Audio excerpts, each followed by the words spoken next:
Welcome to the Wisdom Check by Tabletop to Keyboard. This is going to be our bi-weekly podcast where we discuss things such as Dungeons and Dragons. Actually, I think maybe we need to turn up my mic a little bit, guys. How about some more game? This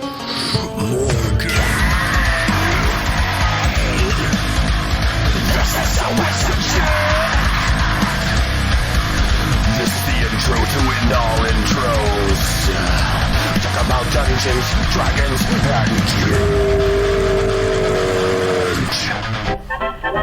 Now, I don't think that's proper. This is a family show after all. This is the intro we can use, fellas. It's good, clean fun for everyone. Welcome to the Wisdom Check, where we have wholesome conversations about the dilemmas we face every day. Nah, hold on a second. I got your intro right here. Yeah, that's better. Welcome to the Wisdom Check. When I'm right, Jeff's wrong, we're going to have guests on to talk about it. It's going to be awesome. Because I said so. He is right. He did say so. I don't know. Is surf music the best music for a podcast about D&D? Fuck yeah. Okay. This just in, nobody can agree on our intro for this podcast. So we're just going to start. Welcome to the Wisdom Check. Roll for initiative. Fuck. A 1. It's like every time.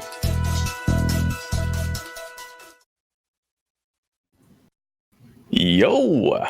Welcome. All right. So I think we are live. I think so. Am I live, Jeff? It looks good. I am seeing us good. live. All right. Well, New logo atop, different color schemes. Beautiful stuff. I broke into someone's house and I'm broadcasting from somewhere inside of Kodo's house.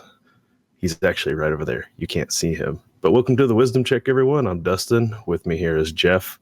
Hey. And, you'll notice at this point, we are short a guest. But this is intentional. We knew this was going to happen this way. Our guest tonight will be Reagan, the DM from Getting Dicey, and he lives in this place called New Zealand. It's a bit of further distance than where we live. It's already tomorrow, so he lives in the future. And just as soon as he figures out how to accumulate 1.21 gigawatts, he's going to come back in time to today to hang out with us, and we're going to talk a bit about some tabletop RPG stuff. But first, me and Jeff picked a little topic that me and him are going to go back and forth about a little bit. So, Jeff, why don't you go ahead and lead us off with what you picked up for today? Sure thing, man. So there's been a topic that I've kind of thought of recently, and that's post-game talk with the DM. So, oftentimes you get done playing a game session. There's certain things that bugged you, certain things went really well, some things you think you might see tweaked a little different, and people get real unsure about how to talk about these things and how to improve their game sessions with their DM and their player base. So there's a right way to do it and definitely a wrong way to do it. And I think a lot of times, especially if you go into random groups of people you don't know, it's really easy to offend somebody with your feedback.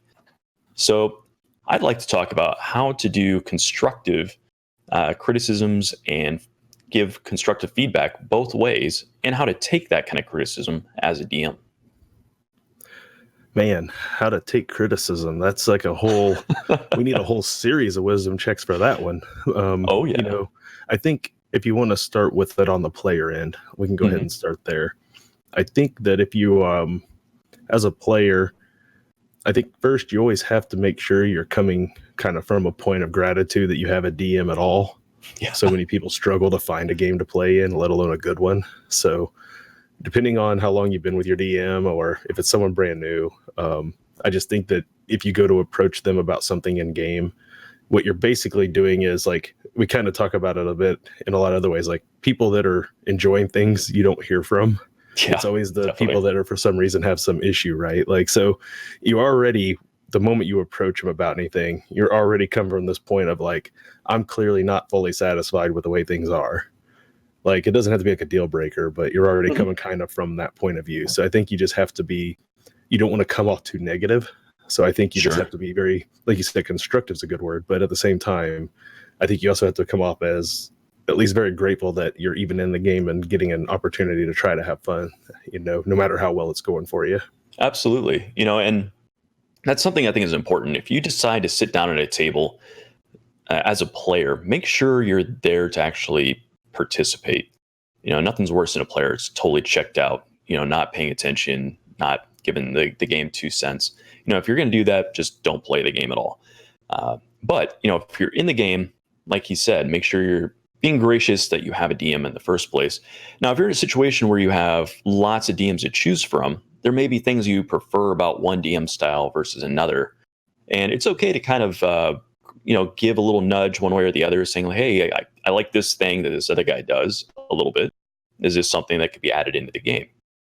So, like, for instance, we have a fantastic DM. So he does some amazing stuff. He's got just bucket loads of creativity.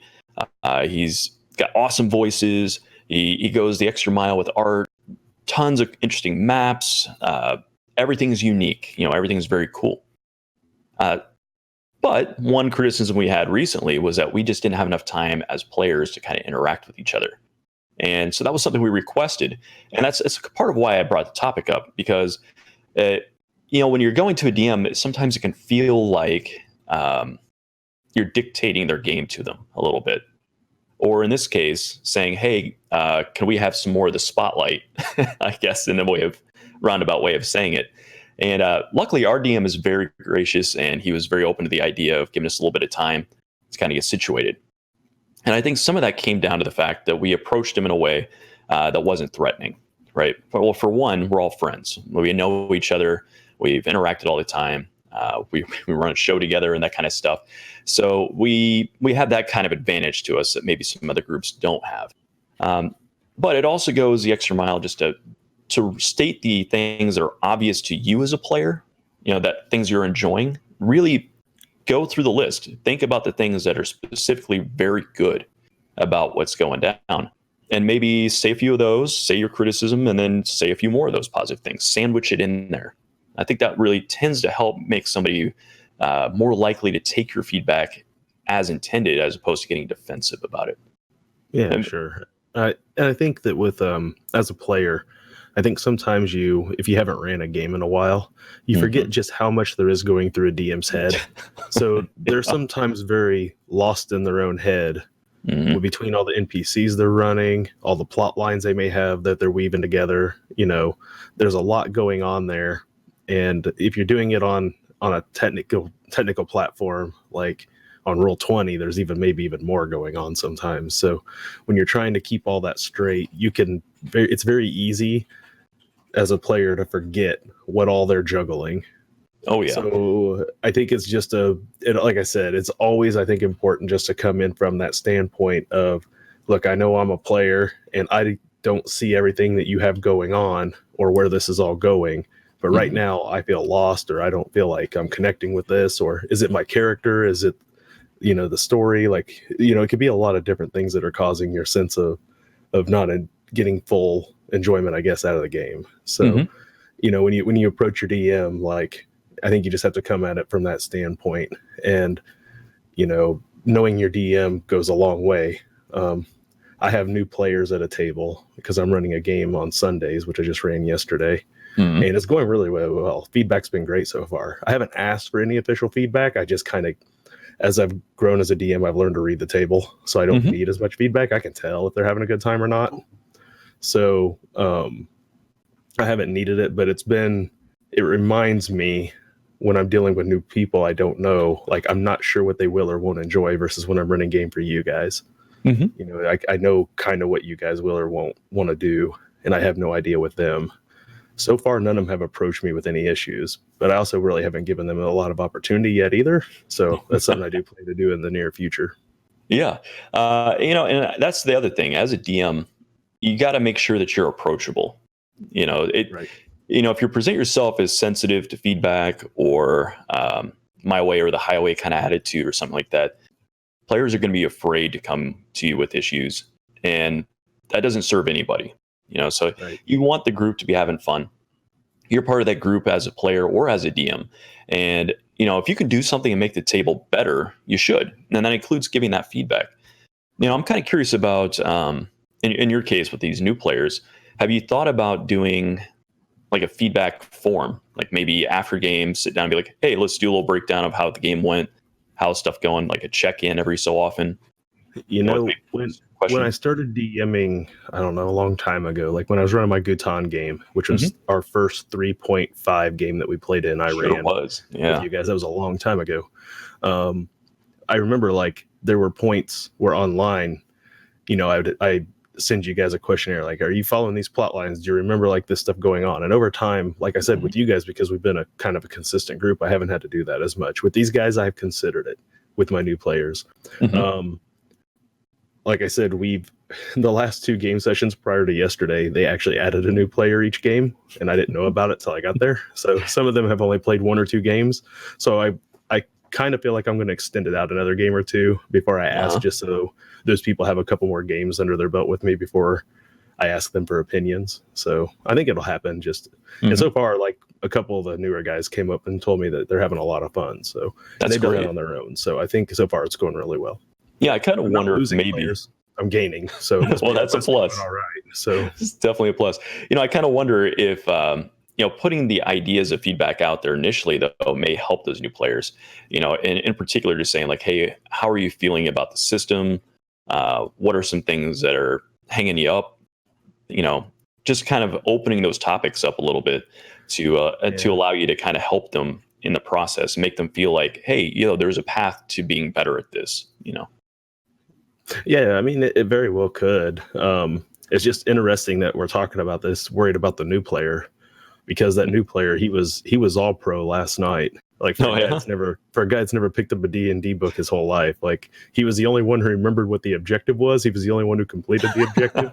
The rest of the experienced players were kind of a mess at first. They pulled it together in the end, but it was just funny because he was the guy who's like, I remember the mission, and his character's running around completing the objective on the map, and everyone else is like trying not to die. So it was nice. It was interesting. But no, I think he really, really enjoyed last night as the newest guy at the table, as far as the least experienced. And so, like I said, I think it's all going well, but I do probably need to sit down and maybe at next session and try to have a little time to have a talk with them.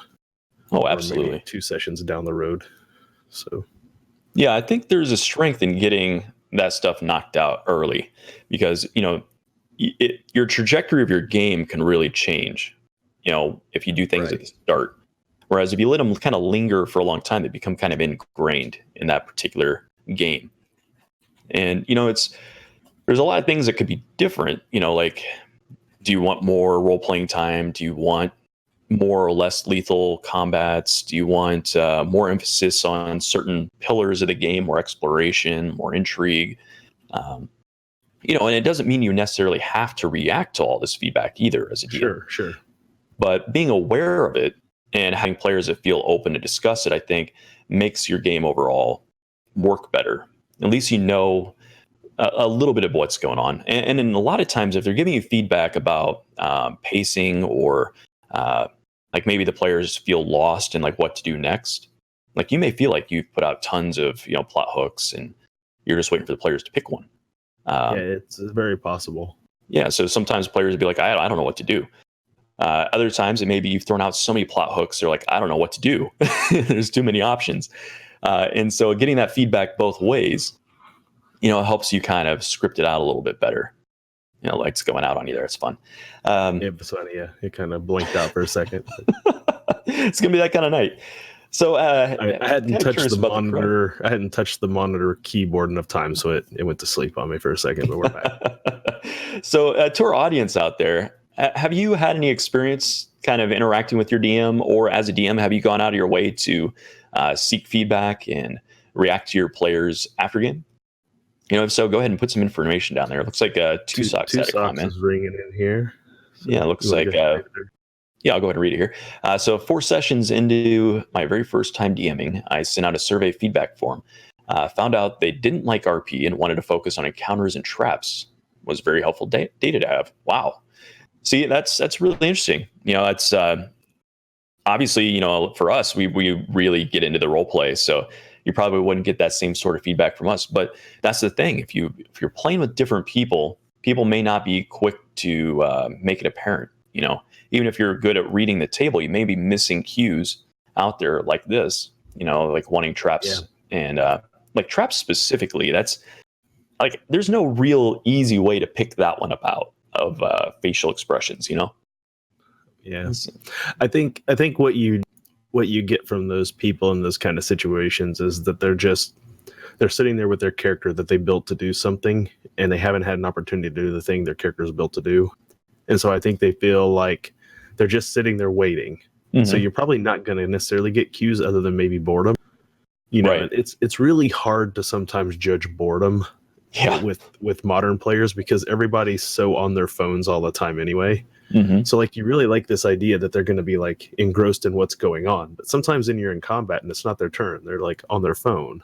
Right. Like I had one player at my table was literally playing a game in between turns. Now he couldn't do anything else except wait for his turn, really. So I mean, I wasn't like mad or anything about it, but it does make you wonder, like, is he really that into it if he's sitting there playing a mobile game on his phone while he's waiting? So it's really hard to read a table sometimes in those kind of ways. Yeah, absolutely. So our chat's got some things to say again. It's been nice and active tonight. Here. You want to go ahead and take this one? Sure. If I can read it here from my phone, because I don't have the chat up on the screen right now. Oh, if you got to do the phone, I can do it, but that's fine. Yeah, go ahead and read. It'll be easier for you too. Sure. So BizLab says, sadly, like in most things, people that are fine with things don't speak up much, so it's hard to know when you're doing things right. When things go wrong, it's like 10 refs on a field with all the flags flying. Yeah, that's for sure. And that's the same thing with like surveys in general. You know, you go online and you look at reviews for things, right? It's almost always 5 stars out of 5 or 1 star out of 5, you know, and then it's overwhelmingly usually negative comments. You know, it's because if you're going to take the time to comment, you got to have something to say. Like, that's pretty much how it goes. You know, and I think that's the nature of feedback. A lot of times people are accustomed to how they give feedback, which is not to say anything until they get cranky and then to go in on somebody pretty hard. So I think we're kind of predisposed to fear feedback, I think, a little bit, you know, because we're kind of primed to expect negativity. Yeah, and I think it's just a lot hard for a lot of people to take criticism and realize that what they're doing maybe, I don't want to say isn't good enough, but that there's a better out there. Like some people, I think, naturally have that sense of like, it doesn't matter how good I'm doing, better is out there. Right. You know, and I see that in some people, like they're very self-driven in that kind of way. And other people, most people I know, however, are not. They feel like what they're doing is good enough and good enough should fly and you shouldn't question good enough. So, yeah. And I think even with DMing, like if you have that kind of personality, you're going to end up right back in that same sort of spot of feeling like, well, what I'm doing is good enough. Like these guys should be happy that there's a game to be in. And I think that's what you get a lot of times with some DMs. Well, I think people in general, a lot of DMs, especially new DMs, they're a little insecure about their skill set. You know, you're basically just kind of flying by the seat of your pants, usually hoping that the wheels stay on, and you're just hoping everything is going smooth. You know, and I think whenever somebody gets some, you know, feedback, sometimes it can be deflating, and so a lot of people's first gut reaction is to push back on that, and really that's bad for you as a DM. Like, you know, if your first reaction is to push away feedback and to get upset about it, I mean, you're not going to get better. And like you were saying, good enough is good enough for some people, but if you want to get better, you got to have the mentality that, like you said, there is better to do. And I mean, that's the thing. Like I've DM'd quite a bit. You've DM'd quite a bit. Our DM has DM'd obviously a lot. There's always room for improvement. Yeah, I mean, there's a lot of things you learn along the way, but there's a lot of things that we're not doing that we could be doing, or skill sets that we don't have that other DMs may have. And there's nothing wrong with not having a skill set so long as you're willing to try. Right. You know? And if you're trying to expand as a DM and you're trying a new system or you're trying a new type of story that you're trying to tell, like you may find yourself not hitting up to your normal par. So it may be more important in those situations, maybe to seek some more feedback about how you're doing because you're trying something wildly different than what you've done before. Yeah, that's very important. Those kinds of things being, I can see kind of those kind of things being situations where you might look for more feedback, or as a player, maybe be more willing to give feedback if you're in a new kind of a game system where, you know, your DM's trying something new and he needs the feedback so he can see how he's doing. you know, something like that. I could see that being a situation also where you'd want to incorporate more feedback. Absolutely. So we got more chat going on here, so I'm going to catch up with that real quick.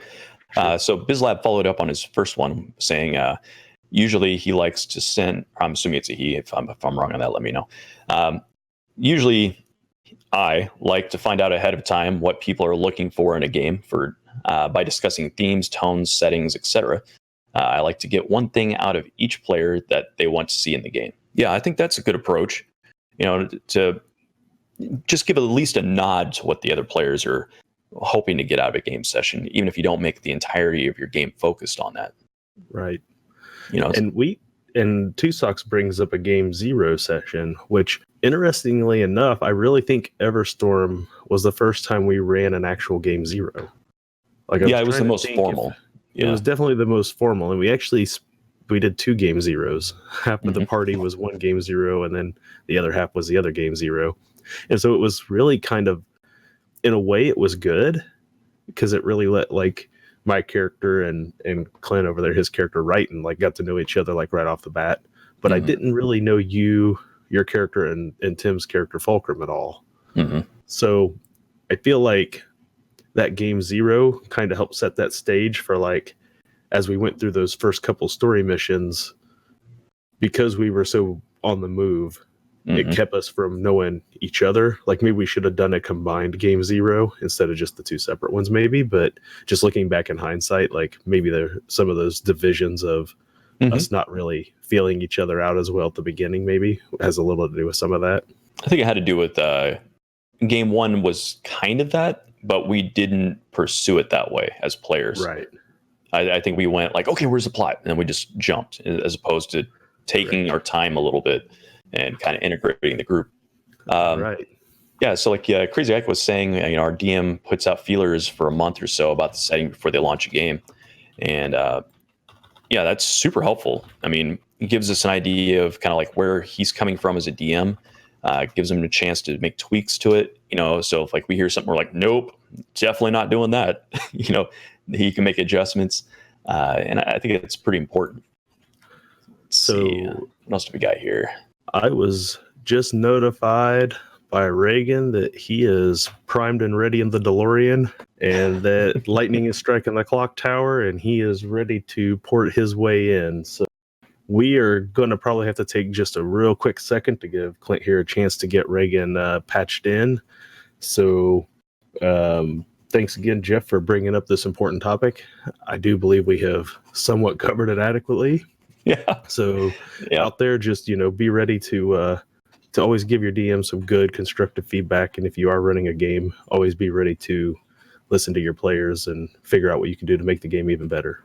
And I think that's a good place to go ahead and end this one.